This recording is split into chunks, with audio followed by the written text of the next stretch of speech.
reclamando. ¡Qué terrible! Vi su clase grabada.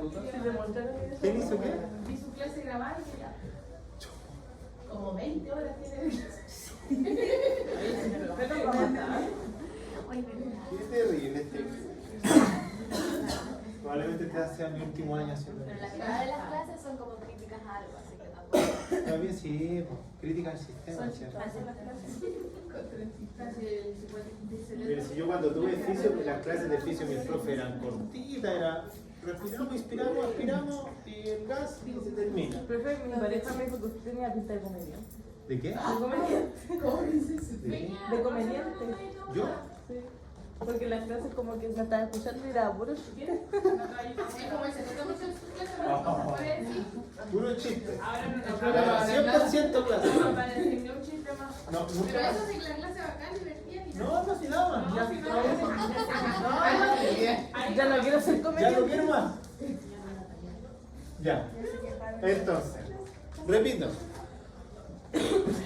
De todas las pruebas que yo mostré delante, que uno puede evaluar las propiedades mecánicas del pulmón, las propiedades de la vía respiratoria, las propiedades de los músculos respiratorios, la única que a nosotros nos sirve en la realidad son las propiedades de la presión de los gases.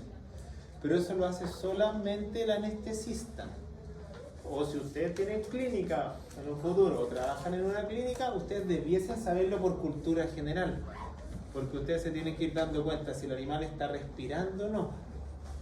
¿Saben cómo se da cuenta el anestesista? Más que verlo respirar, porque se modifica mucho la presión de los gases. Porque repito, la presión de los gases, y con eso voy a volver a tomar esto para ir a esto. La presión de los gases ya dije que de oxígeno es entre 90 y 100. Y ya dije que de CO2 entre 35 y 45. Por lo tanto, ustedes, si me entendieron delante algo, ¿qué presión me indica a mí que el perro se está despertando? Si hay una presión que es inversamente proporcional a la frecuencia respiratoria del perro. ¿Cuál tendría que estar alterada, para decir, en el monitor que está sonando? Tit, tit, tit. ¿Ah? Es que el oxígeno se mantiene igual siempre si el animal sigue respirando igual. Pues, si el animal está anestesiado, el animal está anestesiado en una mesa, el oxígeno igual hay en el ambiente, el animal sigue respirando. La del CO2. La del CO2, pero ¿cuál? ¿Para arriba o para abajo? Para arriba. Para arriba es inversamente proporcional a la respiración. Se me está asfixiando el perro. Cuando la depresión de CO2 baja a 35, significa que el perro está despertando porque está respirando más, porque está botando más CO2. Recuerden que la de CO2 es inversamente proporcional a la frecuencia respiratoria. Entonces, como a algunos les gusta que lo anote para el cuadernito, para la tabla, entonces si la frecuencia respiratoria es alta, la presión de CO2 está más baja. Si la frecuencia respiratoria está baja, la presión de CO2 está alta. Presión de CO2 arterial, PA minúscula. Es inversamente proporcional. Por lo tanto, tampoco yo me puedo pasar tanto de anestesia si no puedo generar que el animal, la presión de CO2 está tan alta que el animal no está respirando. Pero eso el anestesista ve eso en el monitor. Uno de mis amigos es anestesista, pero yo digo que anestesista es refome. ¿Sabes? Bacán que el perro no sienta nada, que el cirujano dice, oye, eres seco, porque el cirujano, si tiene un buen anestesista, opera 2 horas, 3 horas, pero el anestesista está parado todo el rato. Parado y mirando el monitor, no sé. Por lo menos en mi hiperactividad yo estaría aburrido a los 5 minutos. Pero el anestesista no puede intervenir en nada más que para... Solamente modificar el patrón anestésico del paciente y tiene que tener manejo de urgencia básico, porque si tiene apnea el perro no está respirando, tiene que reanimarlo. Porque para el veterinario, si el perro tiene apnea, la culpa es del anestesista. Pero hay anestesista, pero es el anestesista. Imagínense el anestesista humano. El anestesista humano es uno de los. Es médico además, él no es que sea anestesia, el que hace anestesia hace la beca de anestesista, son los que ganan más plata. El anestesista, ¿qué hace? Llega, pone el pinchazo y se va. Y por ese pinchazo cobra 700, 500, dependiendo del tipo de anestesia que pone. Y no hace absolutamente nada. Y hay anestesistas buenos y anestesistas malos. Yo cuando me operé para la vasectomía era raquidia. El tipo me saludó, hola, mi nombre es tanto, y te voy a poner la anestesia, pero él no hace nada, ¿sí? Él pincha, la enfermera le carga el bolo. Él dijo, hazme un bolo de 1/3 de esto, 2/3 de esto, 100 mililitros, le pasaron la jeringa y él puso la jeringa en la columna vertebral en el espacio subaracnoideo. ¿No le dolió? Y que me dolió más que la cresta. Pero eso indica que era un mal anestesista, porque no debiese doler. ¿No? No, una raquilla no debe doler, no debe doler. Entonces el tipo, yo le dije, oye, me está doliendo. Y el tipo entró de nuevo, o sea, puso un pinchazo aquí, después sentí abajo, y la aguja uno se la muestra, la aguja es grandota, pero no debiese sentir. ¿Es diferente a la del Ya pelo? lo sentí. Sí, es distinta. Por ejemplo, nosotros, por ejemplo, lo que hacen en veterinaria, lo que se hace en cesárea, por ejemplo, los que trabajan en mayor, que les gusta hacer la cesárea con la vaca caída, o lo hacen de pie, los que hacen de pie la ponen raquidia. Que en el operativo de atrás la usan la rodilla porque Sí, pues puede ser. O sea, en una cesárea, ¿por qué es raquidia? Porque la raquidia no va a alterar el feto. Yo no quiero deprimir el feto con la raquidia, yo quiero deprimir la sensación de no dolor en la hembra, en la que inerva todo lo que es la parte uterina reproductiva, pero que no afecta al feto. Entonces el tipo entró 2 veces y yo sentí cuando chocaba con la jeringa y sentía que él hacía así y sentía la presión del émbolo que hacía. Y después la segunda vez que me saqué la vesícula me tocó el mismo cristiano. Pero por lo menos ahí fue endovenoso, sin raquidia.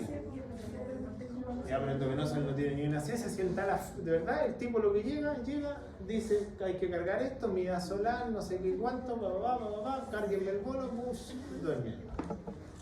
Pero cobra como un animal. Un anestesista cobra por hora, lo necesita aquí en Conce cobran por hora. Dependiendo de la hora de la cirugía, pero estar 3 horas parado mirando Por el eso monitor. se quedan parados contigo, porque la patología está por Pero chico, sin hablar nada, mirando ahí como suena. Por eso hay 3 nomás en Conce. Y no les da el tiempo, tienen que botar cirugía porque ya no les da que se mueran.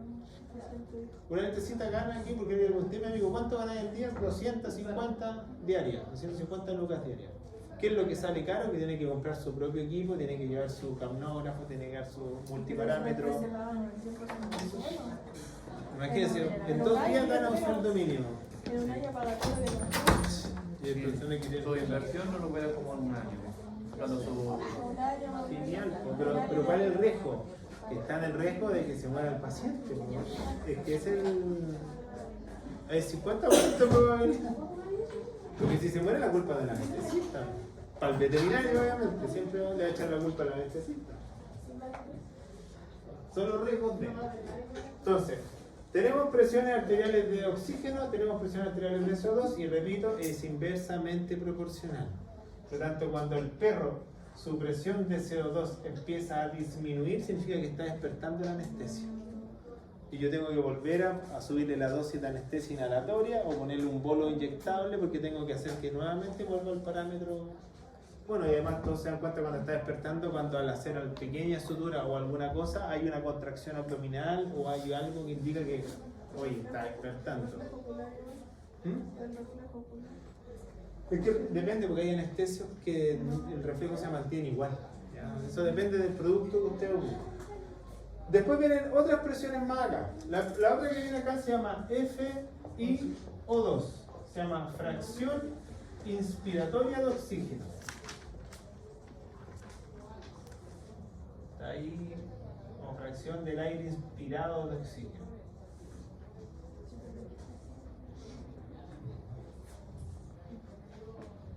Ya. ¿Qué es lo que se refiere a ese parámetro? Nosotros, por ejemplo, en esta sala, si ustedes van afuera o cualquier parte, la cantidad de aire que hay atmosférico es aproximadamente la que aparece ahí, que es un 21%. Esa es la fracción de aire que hay en el ambiente. Nosotros estamos en este momento en esta sala respirando en forma involuntaria sin saberlo, porque nadie está inspirando y botando. Nadie está inspirando y botando. Esto se hace involuntario porque hay un control de ventilación en el sistema nervioso central. Pero cuando falta el aire, en el ambiente, obviamente va a disminuir el ingreso de oxígeno. Por eso, si uno va sobre los niveles del mar, o en un lugar donde está sobre el nivel del mar, la fracción inspiratoria de oxígeno disminuye.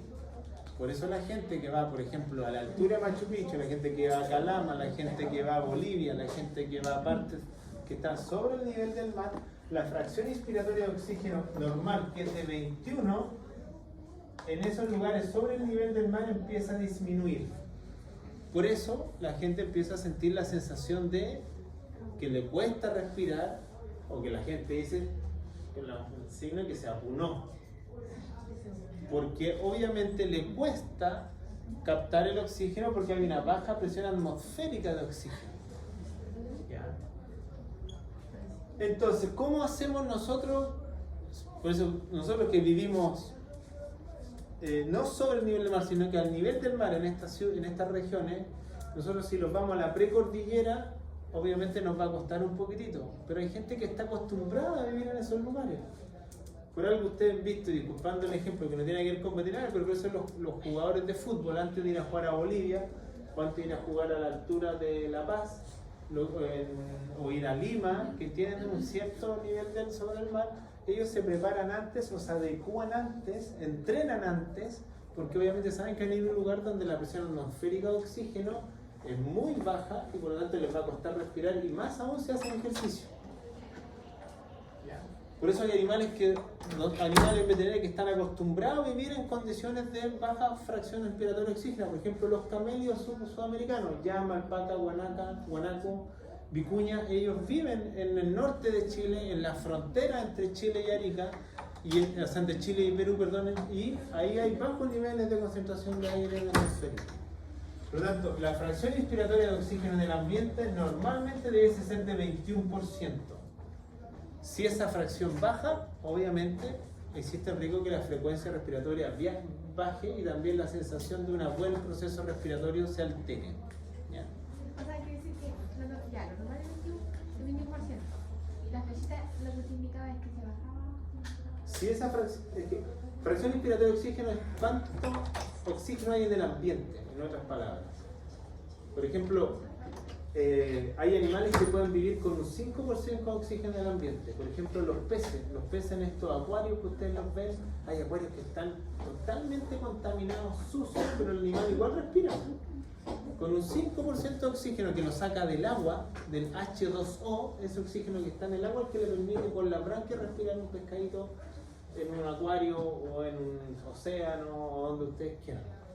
Pero si eso se empieza a contaminar, obviamente la fracción de oxígeno va disminuyendo. Por eso son animales, cuando hay contaminación, además del tóxico que le puede generar, obviamente hay una menor respiración.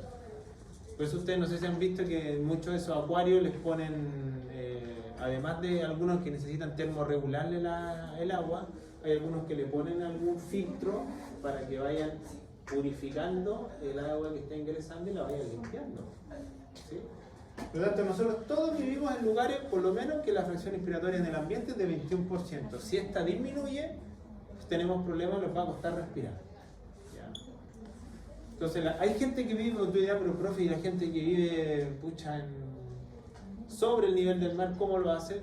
Está tan acostumbrado que ellos lo que hacen un proceso que se llama hipertrofia. Ellos aumentan de tamaño su corazón para compensar la falta de aire y así empujan los eritrocitos más rápido porque tienen una frecuencia más grande, una contractibilidad más alta, se adaptan a. ¿Ya? Por eso a ellos no les pasa absolutamente nada, están acostumbrados. Bueno, aquí sale la presión alveolar de oxígeno con A mayúscula que yo la nombré delante, aquí sale la presión alveolar de CO2 que yo la nombré delante. Las otras dos presiones no tienen mucha utilidad en veterinaria. ¿Se entendió? Ya. La siguiente. Esta la vamos a explicar al final. Esta la tengo que explicar. Ya, como ustedes están estudiando todos los días, y ahí atrás una compañera que llegó 5 minutos antes del recreo dijo que escuchó los videos y se aburrió y que estaba chata, y ahora se hace la lesa. ¿Cómo se llama la ley de difusión que vimos cardiaca? ¿Cómo se llaman las 3 leyes que tienen que aprenderse? Frank Sterling, Pusil y Fick. Entonces, acá tenemos, vamos a hablar ahora del intercambio gaseoso. Entonces, el intercambio gaseoso se da entre dos membranas que se llaman membrana alveolo capilar. Entonces, nosotros tenemos el alveolo, donde ocurre el intercambio gaseoso, y tenemos cercano al alveolo un capilar. Entonces, lo que aparece acá en la diapositiva es qué factores pueden hacer que esta difusión sea más rápida o que esta difusión sea más lenta. Y por ende también la ley de Fick aquí influye. Lo que pasa es que esta ley, en este caso, está hecho solamente para dos gases, oxígeno y CO2. Porque para cardíacos distintos, pasan glucosa, pasan proteínas, pasan colesterol, pasan macromoléculas, no solamente gases. Entonces, ¿qué dice la ley de Fick? ¿De qué manera yo puedo modificar esta difusión de gases con estos cuatro parámetros que están aquí? ¿Cuáles son los cuatro parámetros? El primero dice propiedades físicas del gas. Y esto no debe olvidarse nunca, el gas más liposoluble es el CO2. El CO2 es más liposoluble que el oxígeno. O sea, si ustedes preguntan cuál es el que atraviesa mejor las membranas, es el CO2. Y prueba de ello es que si ustedes van al apunte anterior de su bloque anterior, ¿cuál era el gradiente para que difundiese el CO2? ¿Y cuál era el gradiente para el oxígeno? ¿Cuántos milímetros de mercurio de diferencia había que haber? 10 para el oxígeno y 5 para el CO2, lo cual ya nos está queriendo decir que a la mínima diferencia que hay ya difunde. Por lo tanto, el mayor liposolubilidad es CO2. Por eso si nosotros acá alguien pone un gas acá abierto, o se nos queda abierto un gas, es tan liposoluble el CO2 que va a ocupar antes el lugar que el oxígeno, la hemoglobina, y nosotros vamos a morir inconscientes. Entonces hay gente que a veces ha muerto porque deja el gas abierto y se intoxican por CO2. ¿Ya? O por eso la persona que está en un incendio se muere antes de quemarse por intoxicación por CO2, porque el CO2 difunde más rápido que el oxígeno. Porque ellas dos compiten por la hemoglobina. Vamos a ver después cómo compiten, obviamente. Segundo, superficie disponible. Entre más superficie disponible haya, mayor traspaso de gases. O sea, me explico. Si yo veo, y aquí hay algo súper normal, pues, si este es el alveolo para que se entienda el ejemplo, y este es el capilar para que se entienda el ejemplo que estoy hablando, esto yo.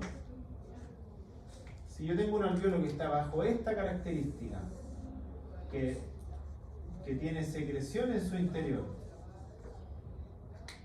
y por más que el capilar esté sano, la difusión de acá no va a ser la misma.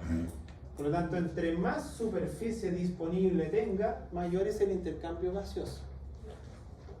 Por eso las personas que tienen neumonía tienen los alveolos con secreción, las personas que tienen algo o que tienen parásitos dentro del tracto respiratorio tienen menos superficie disponible, por lo tanto no se intercambia bien.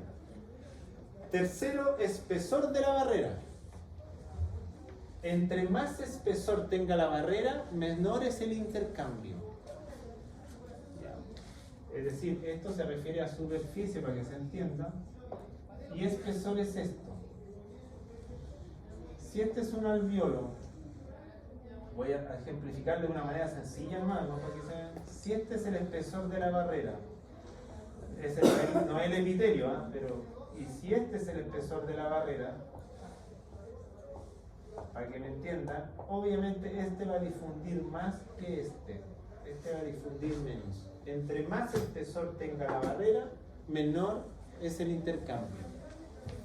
Porque tiene que atravesar más capas para intercambiar. ¿Se acuerdan que yo tengo milisegundos para hacer este proceso? Ya. Y por último, dice gradiente de presión. Y ahí lo anotaron ustedes en su cuaderno. ¿Cuál es el espesor que separa entre los dos alveolos? ¿Cuál es la distancia que hay entre ellos? Idealmente 1 micrómetro. Por eso está anotado ahí. Si esto sea grande, este espesor sobre más de 1 micrómetro, la difusión va a ser menor. Este es el gradiente o sea, más que el gradiente, perdón, este es el espesor de la barrera que separa el alveolo con el capilar, es una membranita. Siendo 1 micrómetro, estamos perfectos. Si es mayor, tiene más que atravesar el gas. ¿Sí? Y por último, gradiente de presión, que es el que ustedes acaban de contestarme. ¿Cuál es el gradiente de presión de oxígeno? 10 milímetros de mercurio. ¿Cuál es el gradiente de presión de 5?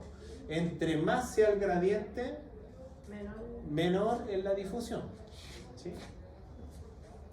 Por lo tanto, esas cosas tienen que tener en conciencia, porque algunos pensarían lo siguiente: profe, si le falta oxígeno, pongámosle una máscara de oxígeno con el oxígeno a full.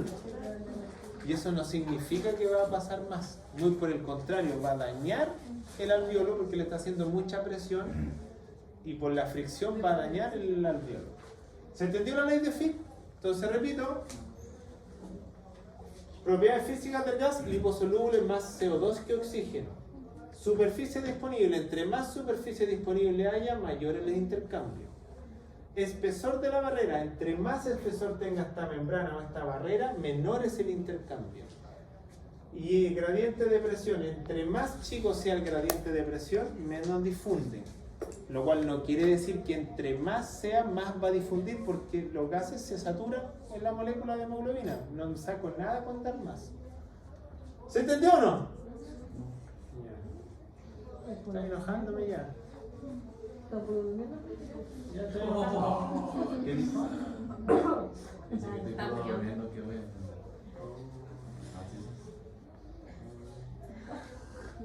Ya. Entonces esos 4 factores se los tienen que aprender para la prueba. Porque yo le parte como pregunta en la prueba. Dice, con respecto a la difusión, ¿es correcto que a mayor espesor, mayor intercambio gaseoso? Tan fácil, pero ¿y en la prueba? ¿Por qué le cuesta tanto? Claro, de la misma forma. ¿Qué profe más le entrega la nota al minuto? Ninguno. ¿Qué más dice que hay que preguntarle en la prueba? Ninguno.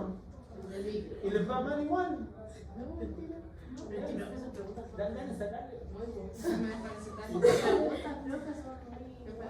Dan ganas de sacarle. Pero fíjate, ¿usted cómo haría el fisio? ¿El fisio? No. Yo la carrera la saqué en 5 años, no me eché ni un ramo. Mi nota más baja fue un ramo lectivo que yo tomé, que yo era embarré, porque saqué un 4.3, un 4.3. Y la nota más alta, el mejor año que me fue tercero de la U, salí con promedio 6.5. Pero no es porque yo no soy yo no estoy todo el día estudiando, de partida. Pero las clases eran tan buenas y los ramos eran tan entretenidos que los profes eran buenos, pero yo tenía una ventaja comparativa que ustedes no tienen. Yo no estaba obligado a ir a clase en ese tiempo. La universidad en esos tiempos no tenían obligación de asistencia. Yo creo que a la larga obligar la asistencia a algo, eso yo no encuentro que sea válido, ¿sí? Porque encuentro que es como un discurso, es un doble discurso en la universidad. A la universidad no le importa si usted tiene clase, a la universidad le importa que usted pague. Hay que ser súper honesto. Si usted se demora más, para la universidad es mejor hasta cierto punto, porque para la acreditación quieren que salgan rápido, porque está esa dualidad. Pero como lo obligan a venir a clase, claro, yo en el tiempo que ustedes estaban, que mis compañeros estaban en clase, yo estaba estudiando. Pero yo acá todo el día, a mí se me hizo más fácil la U que el colegio, porque el colegio la sufría. Matemática, física, artes plásticas, música, religión, que no hayan estado en esas cuestiones con filosofía, educación cívica. Filosofía está jugando con esta cuando era. Pero que filosofía es todo abstracto. Y filosofía es su pensamiento con el de otra persona. ¿Cómo vamos a ponernos de acuerdo si pensamos diferencias como la política?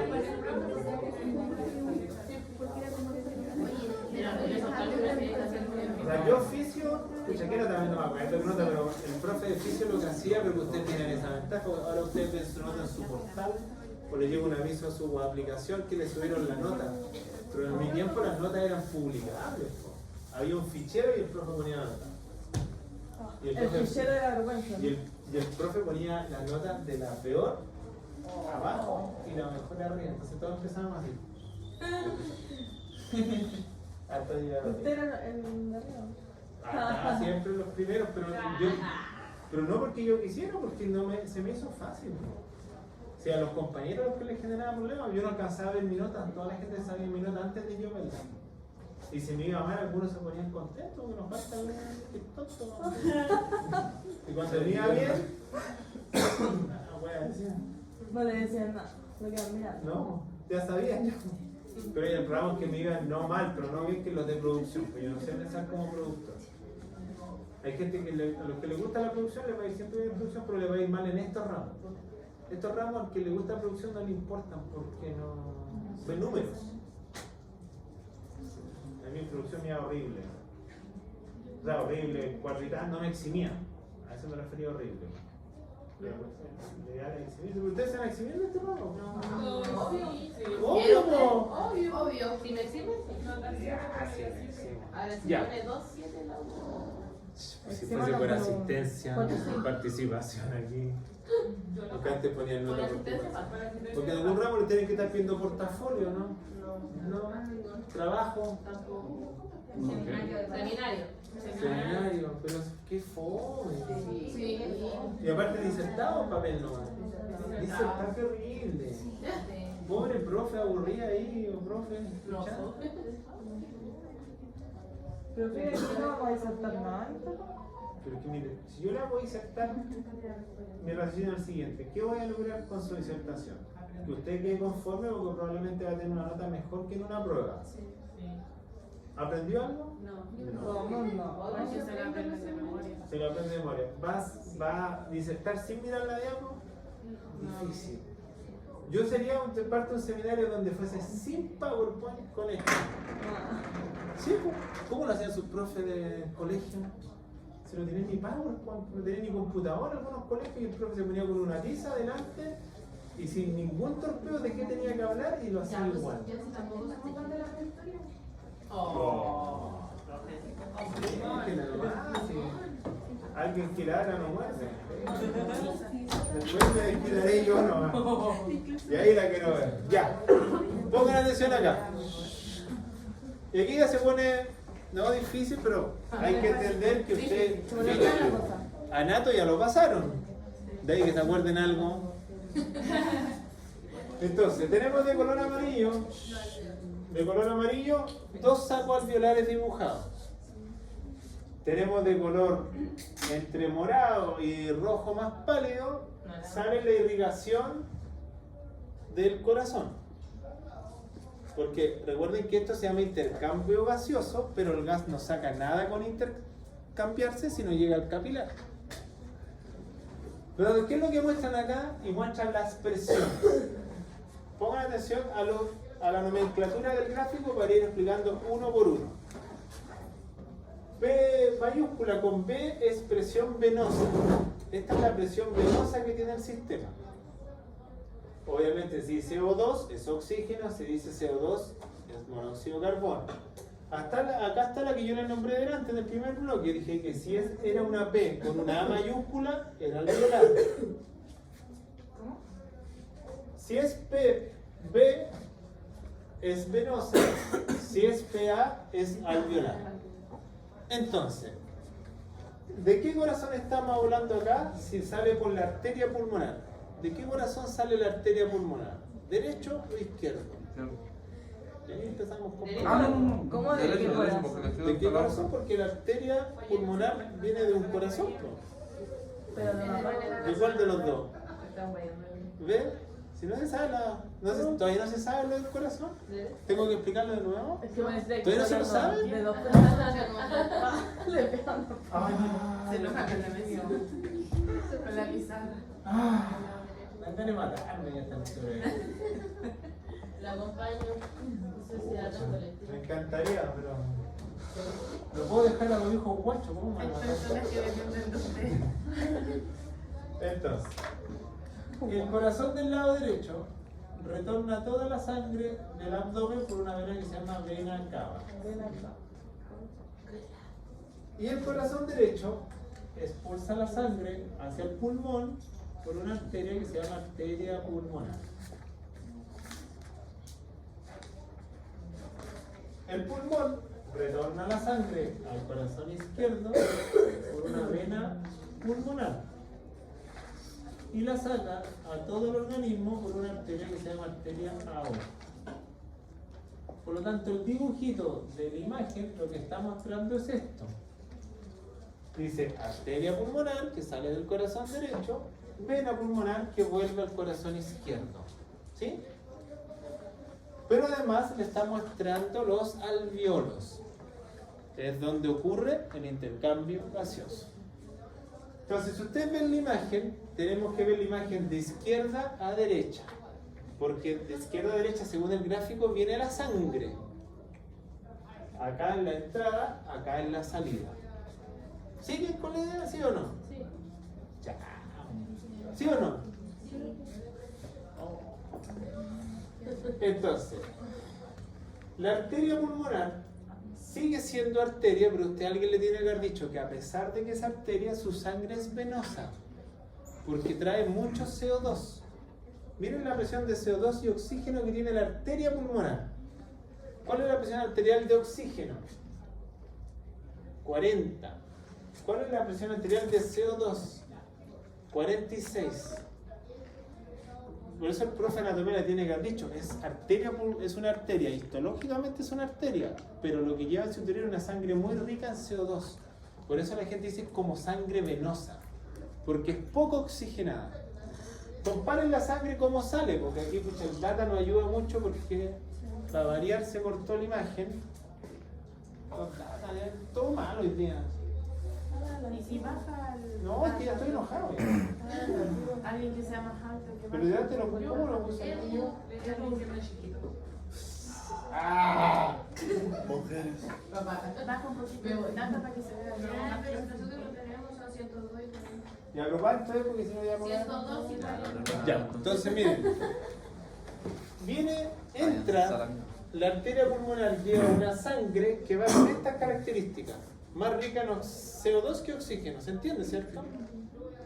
Miren cómo sale y cómo vuelve la sangre después de pasar del pulmón al corazón izquierdo, con 102 y con 40. Entonces, viene una sangre pobre en oxígeno y vuelve al corazón una sangre muy oxigenada. ¿Dónde ocurre ese intercambio? En el alveolo, porque en el pulmón ocurre el intercambio de gases. ¿Vamos bien hasta ahí? Entonces miren la arteria pulmonar, viene acá y miren el aire que viene al interior. Lo de color amarillo con dos derivaciones el alveolo. En ese momento lo que quiere mostrar el gráfico es que la persona está respirando, está inspirando oxígeno. Cuando yo inspiro, ¿cómo está la presión inspiratoria de oxígeno? PI mayúscula, inspiratoria, yo estoy incorporando solo oxígeno. ¿Se entiende, no? ¿Se entiende la presión inspiratoria de oxígeno ahí? Ya. Mira cómo llega al alveolo el oxígeno. Los alveolos, ¿con cuánta presión arterial alveolar tienen de oxígeno? 100. Si ustedes se acuerdan delante, yo anoté delante las presiones arteriales y las presiones alveolares. ¿Qué tendría que pasar entre esto y esto? ¿De dónde a dónde tendría que pasar los gases? ¿Cuánta diferencia de gradiente hay entre la vena y el alveolo de CO2? ¿Cuál es la diferencia? 46 menos ¿cuánto hay? 40. ¿De dónde tendría que pasar el CO2? ¿De la arteria al alveolo o del alveolo a la arteria? De la arteria al alveolo. De la arteria al Alveolo. alveolo. Ahora el oxígeno. Nuestra presión alveolar de oxígeno es 102. Y mi presión venosa de oxígeno en la arteria es de 40. ¿Qué tendría que pasar con el oxígeno? ¿De dónde a dónde tendría que pasar? Del alveolo a la arteria. Del alveolo al capilar. Por lo tanto, si sé por qué la sangre sale así, porque ya se intercambiaron los gases. Yo boté el CO2 y intercambié el oxígeno. Por eso la sangre que vuelve al corazón izquierdo es muy rica en oxígeno, muy pobre en CO2. Es una sangre ya oxigenada. ¿Me siguen con la idea o no? Ya. Entonces, ¿cuál es la diferencia de solubilidad? Es muy alta para el oxígeno y es muy baja para el CO2. 102 menos 40 son 62. 46 menos 40 son 6. Por eso yo dije, ¿quién tiene mayor gradiente de solubilidad? Es el mayor gradiente del oxígeno, pero quien atraviesa más fácil la membrana es el CO2. ¿Estamos claros hasta ahí? Este es un gráfico normal, ustedes le pueden cambiar como ustedes quieran acá. Imagínense si yo le pongo acá 40. ¿Qué va a pasar con el CO2? ¿Se va a intercambiar o no se va a intercambiar? No se intercambia. Si yo mantengo estas presiones que están aquí, y acá es 40, ¿se va a intercambiar o no? No. Si yo le pongo a esto 80, se va a intercambiar, pero no mucho oxígeno porque el gradiente está muy estrecho. ¿Se entiende, no? Entonces nosotros cuando medimos un perro, nosotros no medimos estas presiones, sino que la que nosotros medimos es la presión que hay a nivel arterial, y eso nos está diciendo si hay un buen intercambio o no.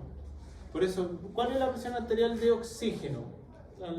La PA minúscula. ¿Cuál es el rango que yo les dije? 90 a 100. ¿Con cuánto está acá? 102. ¿Cuánto es la de CO2? 35 y aquí está con 40.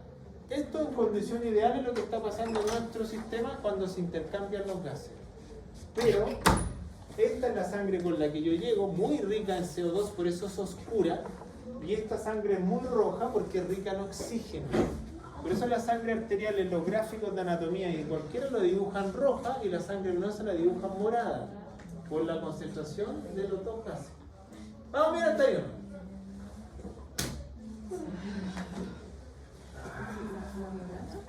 Ya estoy perdiendo la base.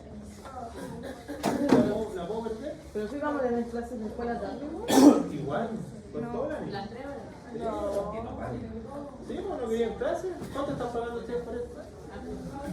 Como que se enojan porque pagan mucho, pero cuando quieren irse antes de clase se lo olvida, parece, que están pagando. De las 2:20 hasta las 3:30, ¿no? Hay un bloque, porque no hay más sala.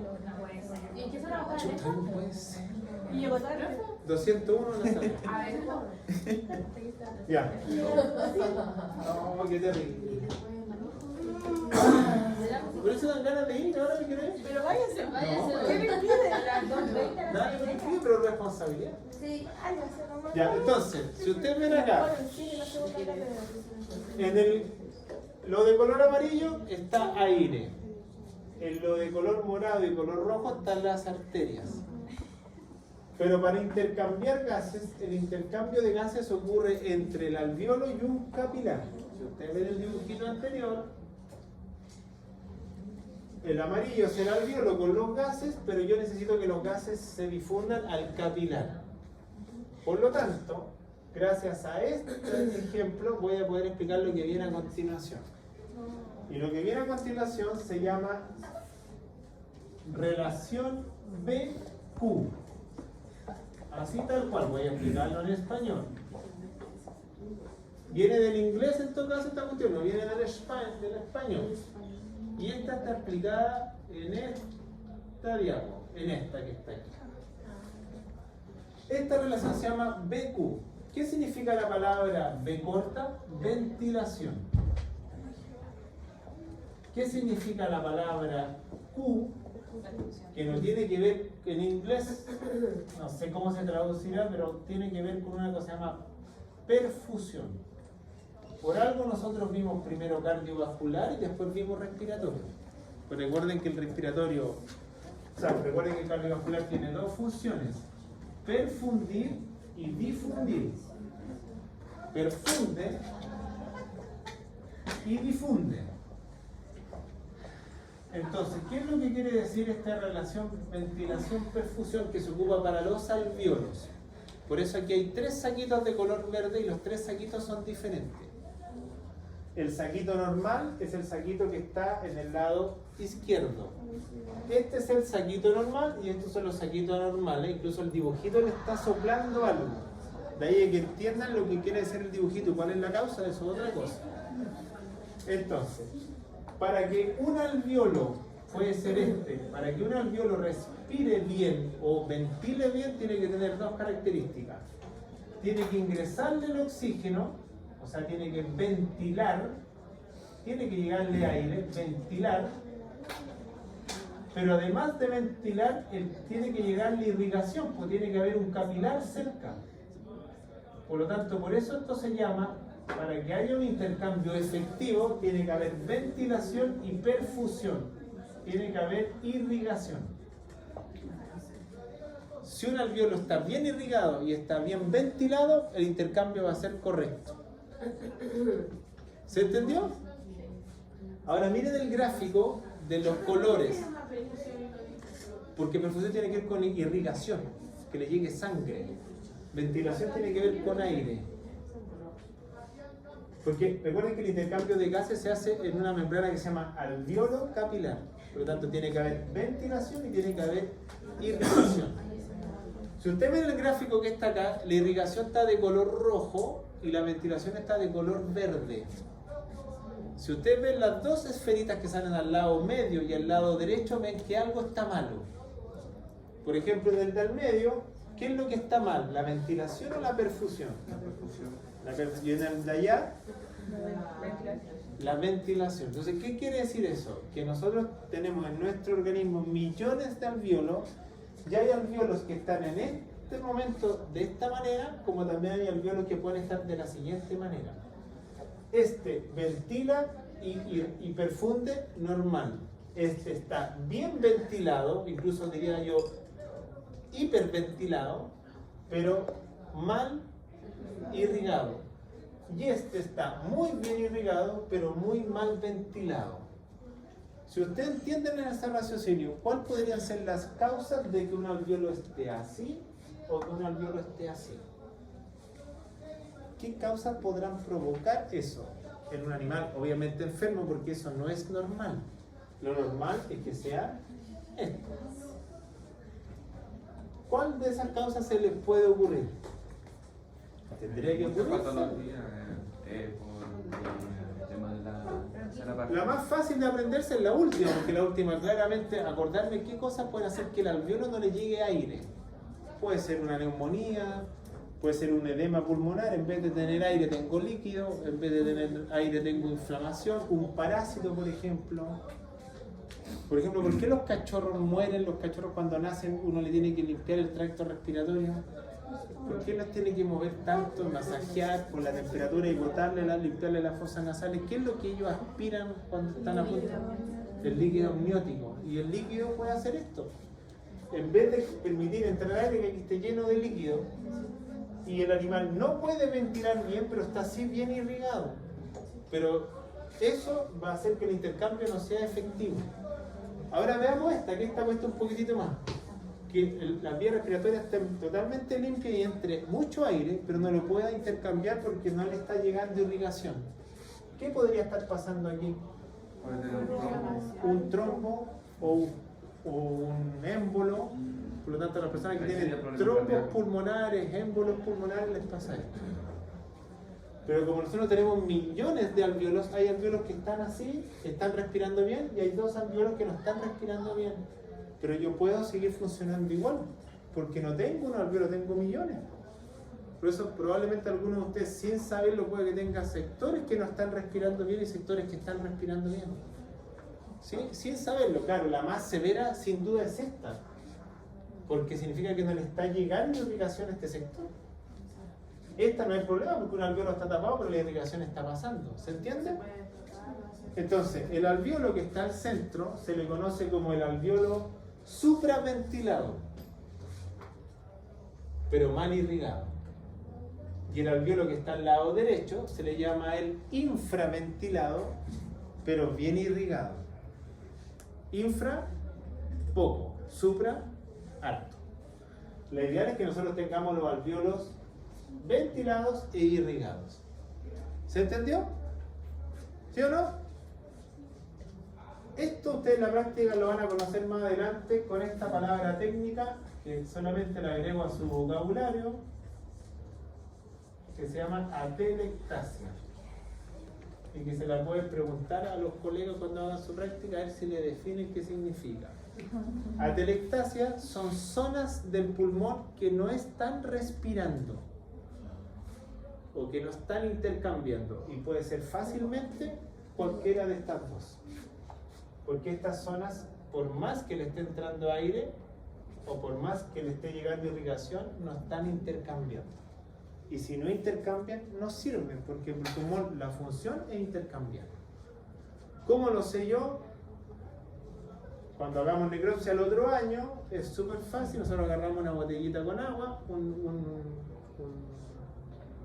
vaso, tomamos un trocito de pulmón, lo cortamos del animal que estamos abriendo necropsia, lo tiro al vaso, si flota, está respirando, si se va al fondo, no está respirando. ¿Ya? Pero obviamente hay zonas que están así. Yo puedo tener zonas de mi pulmón que no estén respirando, pero lo estoy compensando con las otras que sí lo están haciendo. Por eso una persona, si tiene un cáncer pulmonar, yo le puedo sacar un lóbulo completo. Su capacidad pulmonar total no va a ser la óptima, pero va a poder seguir funcionando. Por eso las personas, los abuelitos, disculpen, ¿por qué los abuelitos le hacen masaje kinesiológico para botarle la flema?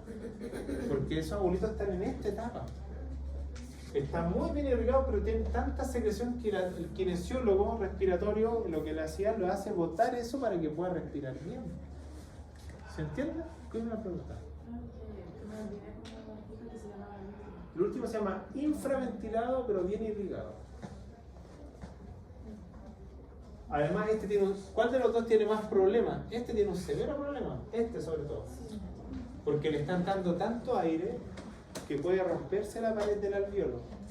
Y si se rompe la pared del alveolo, ¿cómo se llama cuando el aire sale hacia afuera del alveolo? ¿Cuál es la palabra técnica? Cuando sale aire hacia afuera. ¿Ah? Es que neumotora es cuando el aire sale a la cavidad. Pero por ejemplo, si acá hay un alveolo y acá hay un tejido conectivo, el aire va a salir hacia acá. ¿Cómo se llama? ¿Ah? ¿Cómo se llama cuando el aire se acumula en el tejido conectivo? Ustedes lo están viendo en microbiología, porque hay bacterias que producen gases, como los Clostridium, por ejemplo, que producen un gas. Es que crepitación es como se toca, como se palpa. Esto se llama enfisema. Entonces, ¿cuál de los dos alveolos tiene más riesgo de tener enfisema? Porque le sigue entrando aire, pero no lo está intercambiando. Por algo, si ustedes notan el tamaño del alveolo y lo delgado que está su epitelio, está más fácil de desgarrarse. Cuando el alveolo, el aire sale, pero al intersticio, al tejido conectivo. Y ustedes lo tocan y, como dice su compañero, como que crepita, como que sale un burbujeo. Yo siempre digo, para que sepan cómo crepita, es cuando ustedes compran esos envoltorios y los rompen. Esa sensación es la que uno siente al tocar el pulmón. ¿Se entendió la relación ventilación-perfusión o BQ? ¿Sí o no? Ahora mírenla para que se entienda mucho más. Busquen en este gráfico, en la tablita que está acá, dónde está este alveolo, dónde está este y dónde está el de acá. ¿Cómo estará la presión de gases aquí? ¿Normal o no? ¿Cómo estará la presión de gases acá? En el alveolo normal, pero ¿cómo va a venir de vuelta? Bajo. ¿Bajo en qué? Por ejemplo, para que esté acá. ¿Cómo? Si aquí la presión... por eso... Escucha, que no, hay que volver atrás, pero... No, en la diapo me refiero. Porque miren que estoy explicando esto. Estoy explicando que un alveolo normal viene con una presión de gas y sale con otra. En un alveolo sano, pero ahora piensen en el alveolo que esto está tapado o el alveolo que la irrigación no está llegando. ¿Sí? Entonces por eso búsquenlo acá los alveolos. Dice claramente, ¿cuál será este? ¿Cuál de los tres? El primero. Si este es el alveolo. Ah, no, por los números. El último. El último. ¿Sí? Dice un alveolo infraventilado, pero bien irrigado. Aquí abajo está el capilar. Miren la presión del gas. Entra así y ¿cómo sale? Sale igual. O sea, la irrigación viene y se devuelve tal cual como venía en la presión de los gases. O sea, ¿está intercambió algo eso? No, porque no le llegó. Ahora miren el otro, que es aquel que está, esto está, pero miren la presión de aire como está de oxígeno, 130, pero igual se devuelve con una presión baja porque no pasa la irrigación. ¿Se entiende, no? Por eso este se llama infraventilado porque su presión arterial alveolar de oxígeno es muy alta. Porque le sigue entrando aire, pero no lo puede intercambiar. ¿Y el de arriba? El de arriba supuestamente es el mismo, porque está obstruido. ¿Como lo mismo? Sí, es lo mismo, porque acá la obstrucción es completa, acá la obstrucción no es completa. Acá es cuando hay un pequeño obstrucción, aquí es cuando está obstruido completamente y el normal está al medio. Entra con 40 y tanto y de CO2 con 40 oxígeno y sale con 100 de oxígeno y con 40 de CO2. Ese es el alvéolo ideal. ¿Cómo sería la pregunta de Carlos? ¿Ah? ¿Cómo sería la pregunta de Carlos? Digo, ¿Qué puedo decir? Puedo preguntarle con respecto al alvéolo supraventilado, ¿es correcto que? Y ya entienden que me estoy refiriendo a este. ¿La ventilación está correcta? sí, ¿La irrigación está correcta? está mal porque la irrigación es la que... No es necesario aprenderse los números, pero claramente cualquiera de los dos, lo que yo tengo que tener claro que en estos dos alvéolos la presión arterial de los gases no va a volver como una presión arterial de gases que sí se intercambió, porque no se pudo hacer. Por lo tanto, para intercambiar tengo que estar bien ventilado y bien irrigado, si no, no hay intercambio. El intercambio puede ocurrir de gases, pero no es el óptimo. Porque voy a volver al corazón una sangre venosa, saqué una sangre venosa y me devuelvo otra sangre venosa sin rica en oxígeno, no puedo respirar. ¿Se entiende? Porque acá, miren, acá sale la presión del alvéolo, pero sale como vuelve, y sale lo mismo. ¿Sí? ¿Se entendió o no? Ahí, para el que no entendió, ahí sale de otra manera el dibujito.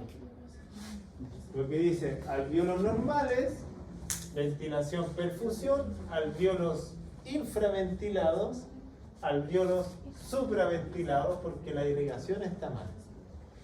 Y aquí viene una palabra técnica, y con esto termino el segundo bloque, que se le llama chunt. No sé si alguien ha escuchado esta palabra antes.